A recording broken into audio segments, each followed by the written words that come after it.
I've used up all the pages in this notebook. Time to recycle it. I wonder where it goes from there.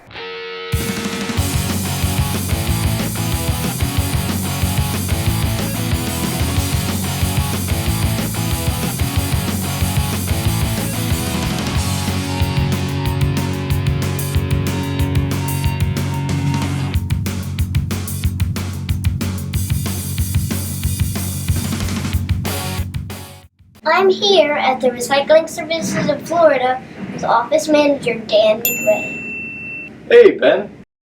I'm following my notebook to see what happens after I threw it in the recycling bin. Can you tell me what happens? Okay. Well, the bin gets picked up at the school, and then it gets put on a truck, and then the truck comes here. We would put your notebook in our sorted office waste pile. And then once it's in the sorted office waste pile, then we bale it. And we put it on the baler, and we set it on the conveyor. It goes up the conveyor, into the baler, and then it gets compacted. And then as it's getting compacted, a bale gets made. And then once the bale gets made, we have one of our forklift operators pick up the bale and then put it on a truck where it goes to the mill. And then what the mill does, the mill takes it and then makes paper towels and toilet paper out of it. Thank you for illustrating the recycling process. Thank you, Ben. Wow, I didn't know that's how they did it. We have a project about recycling right here on campus. Here's Tristan to tell you more. Our class is learning about ancient Egypt. The ancient Egyptians used a plant called papyrus to make paper. There were many papyrus plants from the Nile. Papyrus is not grown in Florida, so we were trying to think of another way to make our own paper. And that's when we got the idea to make recycled paper. Making recycled paper is easy. You just need a few simple materials. Old shirts are large sponges if you have them, A bucket, a plastic jar with a lid, newspaper, marbles, and a spoon. a frame with screen on the back. Or if you want to get fancy, embroidery hoops with some screen. And last but not least, recycled paper. The first step is to shred some paper. This can be a lot of fun.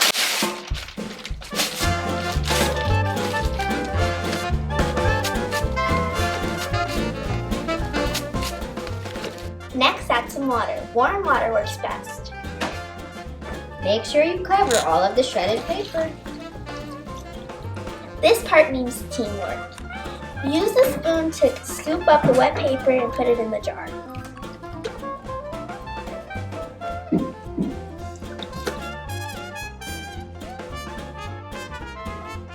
Add the marbles to the jar and screw the lid on tight. And then Shake it.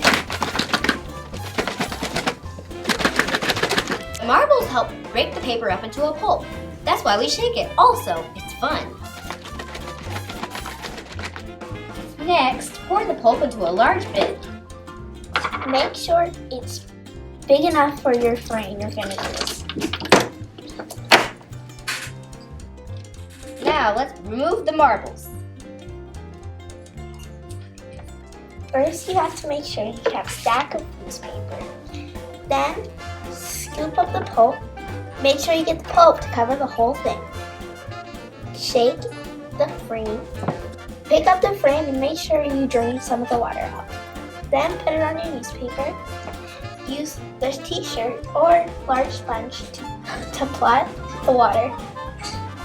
For the rectangle frame, you're going to flip it over the whole entire thing and blot it again. Carefully remove the frame and wait for it to dry. Do this with any size frame.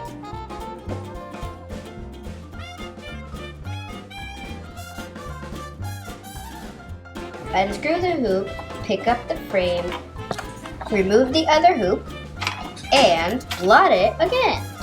Now flip it like a pancake, blot it one more time, and carefully peel away the screen. And wait for it to dry. Once it's dry, you have your very own fancy recycled paper.